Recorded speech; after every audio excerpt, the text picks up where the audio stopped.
हम लोग cross product of the determinant आपको मैंने कंप्लीट कर दिया था, डिटर्मिनेंट के बारे में मैंने समझा भी दिया था। तो वेक्टर क्रॉस मल्टीप्लीकेशन में डिटर्मिनेंट के अंदर तो 2/2 भी होते हैं, 2/3 भी होते हैं, 3/2 भी होते हैं, 4/5 भी होते हैं, 4/4 भी होते हैं, 5/5 भी होते हैं। लेकिन हम लोग क्रॉस मल्टीप्लीकेशन के लिए 3/3 का डिटर्मिनेंट का यूज करते हैं। तो दिक्कत 3/3 के डिटर्मिनेंट का हम लोग यूज करते हैं। तो प्यारे बच्चों, जो मैंने आपको लास्ट क्लास में मैंने कुछ क्वेश्चंस भी आपको दिया था और कुछ मैंने क्वेश्चंस भी प्रैक्टिस के लिए आपको दिए थे, तो आप लोग सब लोगों ने सॉल्व भी किया होगा। होमवर्क भी मैंने दे रखा था और बोला भी था कि घर से भी करके लाइएगा। तो आज हम उसी सिलसिले में कुछ क्वेश्चंस का आपका प्रैक्टिस करा देते हैं। Vector addition, vector subtraction, basic concept of vector, resolution of vector, vector components मैंने सारे फिनिश कर दिए हैं। मैंने आपको सिर्फ और सिर्फ रिलेटिव वेलोसिटी को मैंने पेंडिंग रखा है। रिलेटिव वेलोसिटी के बारे में मैंने बताया ही था कि चूंकि आप लोग को वेलोसिटी का मैं एग्जैक्ट कंसेप्ट जब तक मैं ना दे दूं तो उसके बारे में आप थोड़ा सा समझने में आपको दिक्कतें होंगी। तो मैं पहले वेलोसिटी पढ़ाऊंगा, फिर मैं आपको रिलेटिव वेलोसिटी पढ़ाऊंगा। ठीक है, तो चलो प्यारे बच्चों ध्यान दो। सबसे पहले लो तो फटाक से क्वेश्चन एकदम स्पीड आप लोगों में रहना चाहिए। फाइन। अब बस ये समझ लो ना कि रूम में ना तबियत भी खराब रहता है, रहा नहीं जाता है कि बिना पढ़ाए कैसे बेड पे लेके रहे, बस इसी पे आ गया। कब तक पढ़ाएंगे इसकी कोई गारंटी नहीं। Find the cross the. Question number 1 प्यारे बच्चों, 3i cap plus 2j cap minus d vector equal to i minus j plus. चलो सब लोग अपने मन से एक ही क्वेश्चन दिए हैं, सब लोग बनाओ जल्दी। कलम का एकदम सबका स्पीड दिखना चाहिए हमको, हम ऑब्जर्व कर रहे हैं सब लोगों को। तुम लोग बोला इस रूम में गर्मी लगता है, कंप्लीट सॉल्यूशन कर दिया, तू 2 AC लगा दी, तू लोग 0 डिग्री का फीलिंग लो, हम मन लगा के पढ़ क्या वो जनरल का 1.5 लाख के AC लगा दिए। i माइनस j प्लस ध्यान दो सब लोग, जहां जहां जिनको कंफ्यूजन हम देख रहे हैं उतना लेंथ नहीं खींचना है। एक लाइन में हम लोग यहाँ पे लिखेंगे a क्रॉस b, और सबसे ऊपर में हम लोग i j लिख दिए। अब a क्रॉस b कह रहे हैं, a हमारा पहले है, a का हमारा i का वैल्यू 3 है, j का वैल्यू 2 है, k का वैल्यू -1 है, b का वैल्यू i का 1 है, j का -1 है और k का, सुन रहे हो? अब चलो यहाँ से हम लोग अब लेंगे पहले i। अब इसको क्लासिफाइड वगैरह कुछ नहीं करने की जरूरत है, वो तो सिखाए थे, उसको देखना है, प्रैक्टिस करना है, उसको घर में रिविजन के लिए बताया कि इसके पीछे का कंसेप्ट क्या है। अब यहाँ i लिए तो ये सामने और ये सामने कैंसिल, बचा क्या 2 -1 और 2। इतना IQ आपको बनाना होगा, 2 2 और 4। अच्छा -1 इंटू -1 1, यहाँ तो माइनस लगेगा, हो गया। फिर चलिए अब j का जो प्लेस है वो माइनस वाला है तो माइनस j। अब चलिए आपका ये कैंसिल और ये भी कैंसिल, तो 3 1 -1 2, तो 3 2 माइनस 1 इंटू -1 तो -1, तो दिक्कत। और फिर प्लस k कैप, देखो यहाँ ये कैंसिल और ये कैंसिल हो गया ना, तो क्या बचा आपका 3 2 1 -1, 3 इंटू -1 -3 -1 इंटू 2, क्या प्यारे बच्चों -2। समझ में आया? चलो देखो तब यहाँ से 3i कैप माइनस, देखो माइनस प्लस ना, 6 और 1 7 ना, 7j कैप और आपका -3 और -2 -5 आया है आंसर। कोई दिक्कत? अब चलो अब ध्यान देना है, हम लोग आगे बढ़ते हैं और आगे के क्वेश्चंस पे।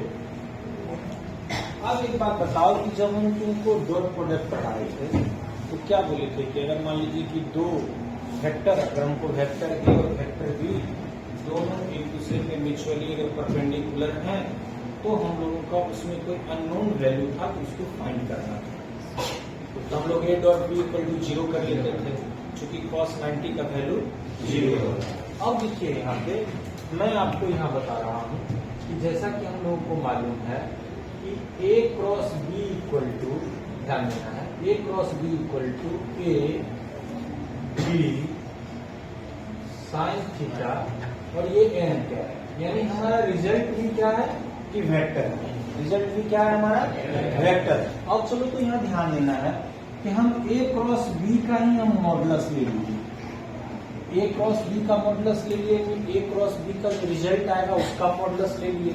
तो मॉडुलस हम वेक्टर का लेते हैं और वेक्टर का मॉडुलस लेने का मतलब है कि हमको सिर्फ उसका मैग्नीट्यूड चाहिए, डायरेक्शन नहीं चाहिए। तो आपका यहाँ से n कैप डायरेक्शन हट जाएगा और क्या बचेगा आपका A B और साइन, समझ रहे हो। अब बात करेंगे यहाँ पे एक थीटा इक्वल टू 0 डिग्री। अगर अब हम बात करेंगे कि theta equal to 0 degree, theta equal to 90 बात करेंगे तो साइन 90 का वैल्यू तो 1 होता है, तो आपका A cross B equal to modulus of A तो मॉडुलस ऑफ B है। अब हम यहाँ बात करें कि थीटा इक्वल टू 0 डिग्री, तो आपका वेक्टर A और वेक्टर B के बीच में 0 डिग्री का एंगल कब होगा, ऐसा सोचते हो। When the vector A parallel to B या vector B parallel to A, सुन रहे हो, या तो वेक्टर A B के पैरेलल हो या वेक्टर B A के पैरेलल हो, समझ रहे हो ना। दो पैरेलल लाइन के बीच में 0 डिग्री का एंगल होता है, हाँ या ना। तो यहाँ पे जब भी हम लोग 0 डिग्री करेंगे तो आपका A cross B equal to आपका हो जाएगा, यहाँ से A क्रॉस B का मॉडुलस क्या हो जाएगा प्यारे बच्चों, 0, क्योंकि साइन 0 का वैल्यू 0, तो 0 इंटू आपका B into A equal to 0 हो जाएगा। क्वेश्चन यहाँ से क्या बनेगा, ध्यान देना है कि A vector A parallel to vector B and A vector equal to, ध्यान देना है बोले ni cap plus 2j minus A and that is used from and B vector equal to I plus 2j I plus 4j minus 4k then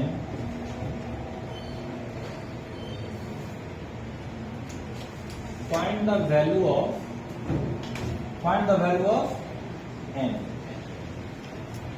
ठीक है, आपको n का value यहाँ पे 2 करना, n का वैल्यू हम लोगों को निकालना। आपको कह रहा है कि वेक्टर A वेक्टर B के पैरेलल है, सुन रहे हो, तो वेक्टर A वेक्टर B के पैरेलल है और वेक्टर A इक्वल टू आपका ni plus 2j minus k है, vector B equal to I plus 4j minus 2k है और वेक्टर A B के पैरेलल है। Then the find the value of n। अब यहाँ पे ध्यान दो कि जल्दीबाजी में स्टूडेंट कंसेप्ट या फिर मान लो जल्दीबाजी क्वेश्चन सॉल्व करने के कारण या दिमाग में कंसेप्ट नहीं सही राइट टाइम पे आने के कारण लोग अक्सर यहाँ पे डॉट प्रोडक्ट लगा देते हैं कि A डॉट B इक्वल, तो जब पैरेलल लाइन है तो 0 डिग्री, तो A dot B equal to AB cos थीटा और cos 0 का वैल्यू 1 होता है, तो वहां से तो आंसर निकाला, वहां से भी आंसर निकाल सकते हैं, लेकिन वहां का इक्वेशन बड़ा हो जाएगा। तो जब पैरेलल होता है तो हम क्रॉस प्रोडक्ट को प्रीफर करते हैं, जब परपेंडिकुलर होते हैं तो डॉट प्रोडक्ट को हम लोग प्रीफर करते हैं, और डॉट प्रोडक्ट में मैंने आपको क्वेश्चंस कराया है ना। जब परपेंडिकुलर था उसमें से मान लीजिए कोई डिजिट अननोन था, उसको फाइंड करने के लिए मैंने आपको डॉट प्रोडक्ट से आपको सिखाया। अभी देखिए पैरेलल पे हम लोग कैसे इसको फाइंड करेंगे। तो चलो तो प्यारे बच्चों, सबसे पहले हम लोगों को निकालना क्या होगा, A क्रॉस B। यहाँ तो A क्रॉस B का मॉडुलस का वैल्यू में 0 होता है, लेकिन पहले हमको A क्रॉस B मिलेगा तब तो उसका मॉडुलस निकालेंगे ना, समझ में आ रही है बात। तो हम लोग निकालेंगे यहाँ से A क्रॉस B। तो A cross B equal to मैंने आपको डिटर्मिनेंट मेथड से बताया ही है, मैंने आपको एक बेसिक थ्योरेटिकल मेथड जो मल्टीप्लिकेशन मेथड है मैंने आपको बताया, कंसेप्ट आपके पास रहना चाहिए, लेकिन उस मेथड से अगर आप क्वेश्चन को सॉल्व करने के लिए चलोगे ना, इतना लंबा वो चला जाएगा प्रोसेस, और कहीं पे मान लो माइनस प्लस के एरर के कारण, कहीं पे मान लो डिजिट मल्टीप्लाई के कारण अगर गलती हुआ तो पूरा मेहनत बेकार गया और समय भी चला गया। तो डिटर्मिनेंट मेथड पे ही हम लोग कमांड करेंगे। जब आप क्लास 12 में जाओगे तो डिटर्मिनेंट मैथ्स का आपका पोर्शन है जो आपको पूरा पढ़ना है। अपन को जितना जरूरत था, जितना नीड था, उतना मैंने उसमें से काट के आपको सिखा दिया। ऐसे तो इसके बहुत सारे मान लीजिए अलग अलग मेथड हैं, उसको सोल्यूशन आपको अलग अलग तरीके से सिखाए जाएंगे, लेकिन जो फिजिक्स में जरूरत था वो मैंने आपको बता दिया। तो अब चलिए कि यहाँ जब भी मैंने a क्रॉस b जब मैं यहाँ से निकालूंगा तो सबसे पहले क्या बताया हमें कि i, j और k को हम लोग लिखते हैं, ठीक है। तो चलो प्यारे बच्चों, i के साथ क्या है आपका n, j के साथ क्या है 2, k के साथ क्या है -1, यहाँ पे i के साथ क्या है 1, j के साथ क्या है 4 और k के साथ क्या है -1। लिखिए अब यहाँ से रिजल्ट निकालते हैं हम लोग। तो पहले i क्या ले लेंगे, तो देखो कि यहाँ सीखो सब लोग, i आपका कैंसिल और ये i के सामने का कैंसिल, बचा क्या 2 4 -1 -2, तो 2 इंटू -2 माइनस यहाँ लिखेंगे अब माइनस, अब 4 इंटू -1 -4 कोई दिक्कत। चलो अब यहाँ पे -j कैप, अब जब j कैप लेंगे तो आपका ये कैंसिल और ये कैंसिल, बचा क्या n और 1 -1 और -2, n इंटू -2 तो -2n, अरे हाँ या ना, अच्छा चलिए फिर माइनस लिखेंगे और 1 इंटू -1 आ जाएगा, कोई दिक्कत। और चलो प्लस k कैप लोगे ना, तो प्लस k कैप जब लोगे तो आपका k का सामने का कैंसिल तो क्या आएगा 4n -2 आएगा ना, यहाँ पे n इंटू 4 तो 4n और माइनस और 1 इंटू 2 तो माइनस, ठीक है। अब चलो इसको कंप्लीट हम लोग करते हैं कि देखो कि यहाँ पे -4 और माइनस +4, तो -4 और +4 क्या हो जाएगा 0 i कैप, चलो माइनस आपका j कैप और यहाँ पे आपका क्या आ जाएगा देखो तो जरा -2n +1, कोई दिक्कत। और फिर आपका यहाँ पे k कैप क्या आ गया 4n -2, ये वैल्यू आ गया। अब हम लोग जानते हैं कि हमारा अकॉर्डिंग टू क्वेश्चन, ध्यान देना है प्यारे बच्चों, अकॉर्डिंग टू क्वेश्चन कि vector A parallel to vector B, question तो मेरा यहाँ से स्टार्ट हुआ है ना, तो हमने पहले क्रॉस प्रोडक्ट निकाल लिया, क्वेश्चन के बारे में पहले सोचे, तो क्वेश्चन के बारे में सोचे तो भाई क्रॉस प्रोडक्ट पैरेलल है तो हमको क्रॉस प्रोडक्ट को ही प्रीफर करना होगा इजीली काउंट करने के लिए। अगर परपेंडिकुलर होता तो हम डॉट प्रोडक्ट को हम प्रीफर करते हैं। तो चलिए प्यारे बच्चों ध्यान देना है यहाँ पे अब कि वेक्टर ए जो आपका है वो वेक्टर बी के पैरेलल है, तो मैं डायरेक्ट यहाँ पे लिखूंगा कि ए क्रॉस बी का जो मॉडुलस है वो 0 के इक्वल है। ये मैंने प्रॉपर्टीज आपको यहाँ मैंने बता दिया, हाउ एक्सप्लेन मैंने कर दिया ना। तो जब ए क्रॉस बी का मॉडुलस हम 0 करेंगे तो चलिए अब इसका ए क्रॉस बी का जो रिजल्ट आया है वो रिजल्ट तो आपका ये है, और इसका मॉडुलस निकालेंगे तो इसका जो मॉडुलस निकालेंगे तो पहले लगाएंगे क्या स्क्वायर रूट, किसी भी वेक्टर का मॉडुलस निकालते हो तो स्क्वायर रूट लगाते हो ना। आई के साथ कितना है 0 के स्क्वायर प्लस जे के साथ कितना है -2 प्लस n का स्क्वायर हो गया। फिर चलो प्लस यहाँ पे आपका 4n -2 का इक्वल टू 0 ना, स्क्वायर रूट को मैं उस साइड भेज देता हूँ, तो आपका एलएचएस में मान लो स्क्वायर रूट है तो साइड जाएगा तो 0 का स्क्वायर तो 0 ही ना।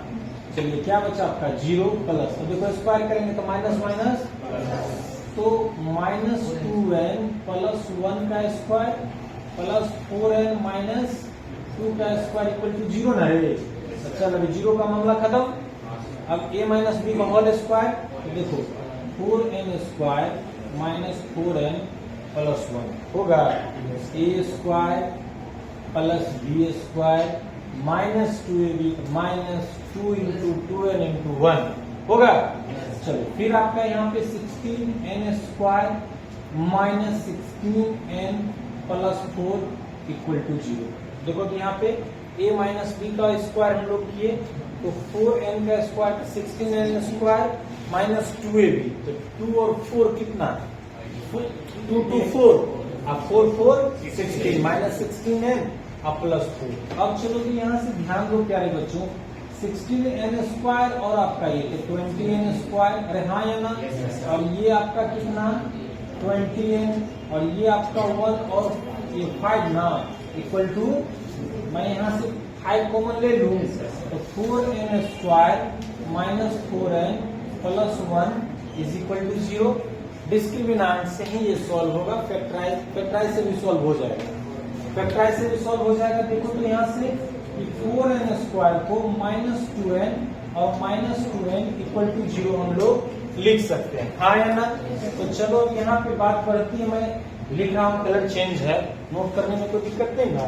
तो चलो यहाँ से मैं क्या करता हूँ कि 2n कॉमन ले लेता हूँ, तो यहाँ पे 2n -1, हाँ या ना। और यहाँ मैं -1 कॉमन ले लेता हूँ, तो यहाँ पे 2n -1 इक्वल टू 0। इसको 2n -1 का डायरेक्ट स्क्वायर भी लिख सकते थे। तो चलो प्यारे बच्चों ध्यान दो कि 2n -1 into 2n -1 equal to क्या आपका आ गया कि 0 आ गया ना। तो अब देखो तो यहाँ से आपका डायरेक्ट में लिखूं कि 2n -1 equal to 0 here, n equal to आपका 1/2, क्योंकि वो आपका -1 उस साइड चला जाएगा। अगर ये क्वेश्चन आप सॉल्व कर लेते हो तो 4 मार्क्स के क्वेश्चन नीट में भी और जेईई मेंस में भी और सीयूईटी में भी पूछेंगे। आप लोग बोले सर बोर्ड के बारे में नहीं बोले थे, 11th पढ़ के बोर्ड का एग्जाम थोड़े देना है। 11th में तो कोई बोर्ड होता नहीं है। अगर आप 11th अच्छे से पढ़ रहे हो तो इसका बेनिफिट आपको कॉम्पिटेटिव एग्जाम में मिलेगा और 12th की पढ़ाई समझने में मदद मिलेगा। अब जैसे इलेक्ट्रोस्टैटिक्स कंप्लीट वेक्टर का एप्लीकेशन है, करंट इलेक्ट्रिसिटी इंडिविजुअल चैप्टर है, मैग्नेटिज्म पूरा इंटीग्रेशन और पूरा मान लीजिए आपका वेक्टर एप्लीकेशन है, अल्टरनेटिव करंट वेक्टर एप्लीकेशन है, ऑप्टिक्स इंडिविजुअल है, मॉडर्न फिजिक्स इंडिविजुअल है। आपका 3 चैप्टर क्लास 11th का ही एप्लीकेशन है वहां पे। तो अगर आप 11th अच्छे से पढ़ते हो तो 12th आपको अच्छे से समझ में आएगा, तब बोर्ड में अच्छा करोगे।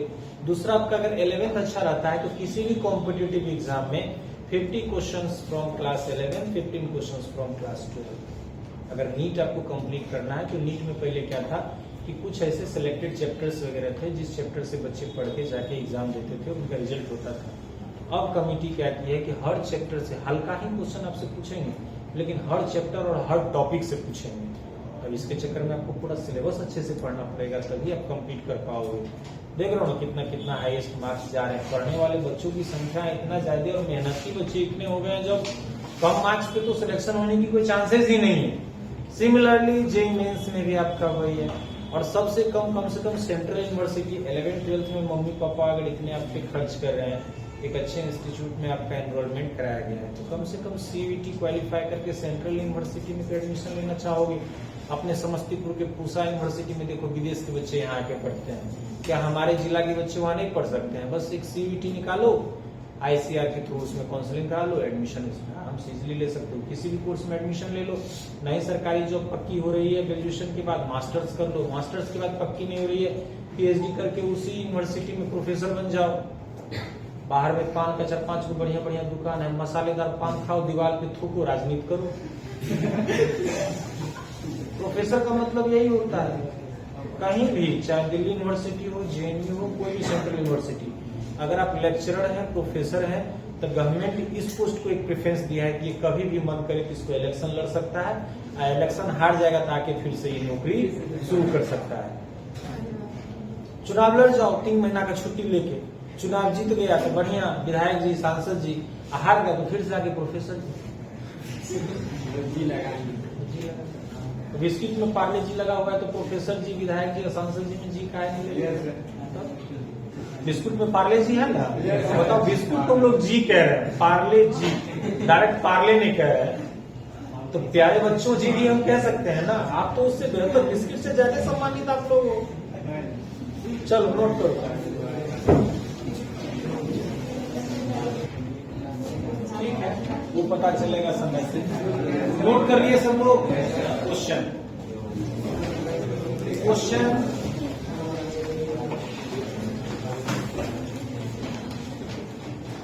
if क्वेश्चन लिखना है, if vector A parallel to vector B, vector A parallel to vector B, comma vector A equal to vector, मैं यहां लिख लूं, vector A equal to Ni plus n-1j plus n-2j and B vector equal to सुन रहे हो? Yes sir. v vector equal to -2i plus 4j -3k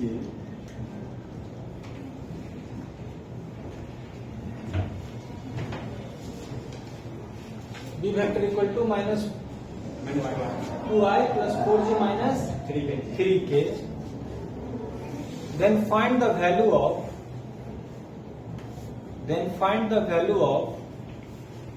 n. Then find the value of and also write the vector a. चल बनाओ.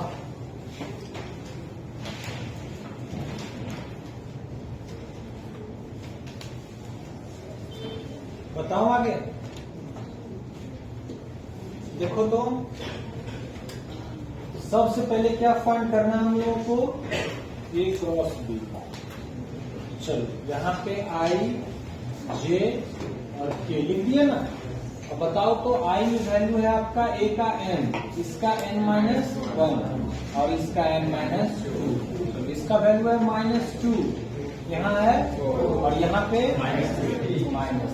हो गया. चलिए क्या है बच्चों, निकालिए इसका वैल्यू. पहले हम लोग आई कैप ले लेते हैं. आई कैप जो हम लोग ले लिए तो आपका ये कैंसिल, तो क्या आया? -3 n-1 और -4 n-2. थोड़ा यहाँ पे ब्रैकेट काम लो, बड़ा ब्रैकेट ले लेंगे, कोई दिक्कत नहीं. आ गया.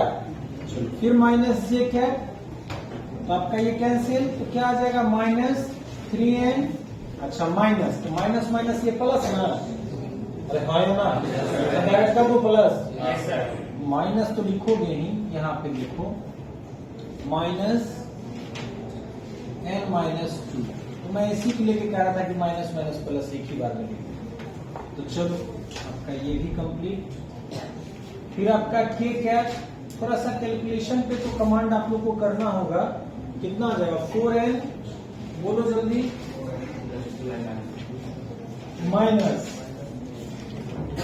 -2 इंटू n-, बस अब देखो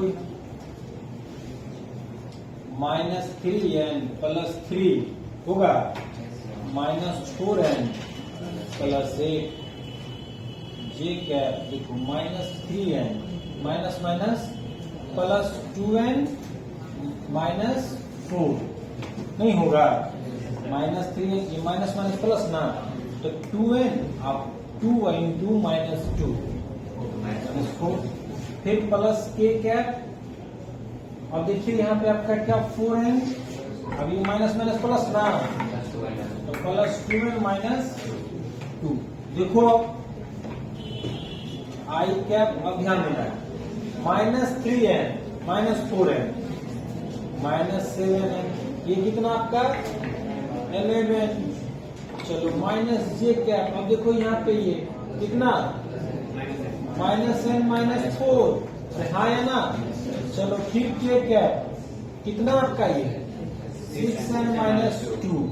एक स्टेप और i cap -7n plus 11 minus minus plus नवे n+4 और आपका ये k कैप 6n-2. आ गया. कुछ नहीं करना है, सॉल्यूशन एकदम आसान है. According to question vector A जो है वो पैरेलल है बी का. तो क्या ए क्रॉस बी का जो मॉडुलस है वो 0 के इक्वल होगा. चल यहाँ ध्यान दे श्रेया, तुम बाल बाद में भी समझ सकती है, क्वेश्चन बाद में नहीं होगा. अब तुम्हारे सर से वो भागा नहीं जा रहा.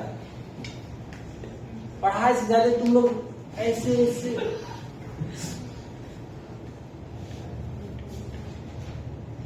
जब नहीं समझ में आएगा, नहीं पढ़ने में मन लगेगा, तभी हम लोग इस सब पे ध्यान देते हैं, है ना. इसीलिए एकदम कॉन्शियस रहिए क्लास में. ये चीजें बाल बाद में भी समेट सकते हैं, वो कोई अपना ये अपना है, इसको कोई नहीं ले सकता है. ये अपने ही पास रहेगा, चाहे उलझा रहे चाहे सुलझा रहे. क्वेश्चन सीख लीजिए, बाद में घर पे जाके बढ़िया से सीख लीजिए, है ना। हम लोग जिस समय पटना में पढ़ते थे, हम लोग के साथ जो लड़कियां पढ़ती थी, तो उस समय इतने ज्यादा हेयर ट्रीटमेंट के बारे में लोगों में अवेयरनेस नहीं था। तो आप देखते होंगे कि जब हेयर बड़ा होता है ना, तो उसका लास्ट में जाके दो मुंह हो जाता है। उसको क्या बोलते हैं, क्या बोलते हैं उसको? अरे वो क्या बोलते हैं? बोलते हैं ना कि लास्ट में आने के बाद उसका मतलब जो कई सारे उसका मतलब कि जो जिसके चलते हाँ जो भी हो, तो देखते थे कि वो सबको ऐसे करके बैठ के लेके नोचते रहती थी। और ऐसे ही सब वहाँ फिजिक्स पढ़ा रहे, मतलब तोड़ते रहती थी कि वो बाल डैमेज ना हो। धीरे धीरे डैमेज बढ़ते चला जाता है, उसको लोग कटिंग करते हैं या ये करते हैं। अब तो बहुत ज्यादा कंसेप्ट लोग तो बैठ के तोड़ते रहती थी। कभी कभी सर का व्यंग आता था कि तुम लोग पढ़ लो, मेरे क्लास में बैठ के अगर तुम हेयर ट्रीटमेंट करोगे तो फिर फिजिक्स का क्या रिस्पेक्ट करेगा? फिजिक्स का कम से कम रिस्पेक्ट करो, है ना। एकदम ध्यान दीजिए यहाँ। देखिए आपका क्या है कि -7n + 11 का स्क्वायर, है ना बाबू रे। फिर चलो किसका n + 4 का स्क्वायर, और फिर आपका 6n - 2 का स्क्वायर। यही ना होगा मॉडुलस जब निकालेंगे। a क्रॉस b का जो वैल्यू आया है, इसका मॉडुलस निकालेंगे तो यही लिखेंगे। अब स्क्वायर रूट को हम लोग कहाँ ले जाएंगे? RHS में। 0 का स्क्वायर इक्वल टू बताए है ना। अब चलो यहाँ पे कितना आ जाएगा? ये 49n square + 121 a square + b square ना, -2ab। तो देखो -2ab, तो ab तो 77 ना, तो 77 को मल्टीप्लाई 2 करोगे तो 154 -154n। फिर इसका करो n स्क्वायर + 16 और + 8n, ठीक है। फिर चलो यहाँ पे 36n स्क्वायर + 4 और माइनस कितना जी 24n इक्वल टू 0। अब देखो 49 और ये 50 ना, और ये 86n स्क्वायर, ठीक है। चलो वो -154 और ये आपका कितना है माइनस, ध्यान देना है, -154 और ये आपका 8n कितना आ जाएगा? -146 और ये आपका 24। How much? 170 -170n।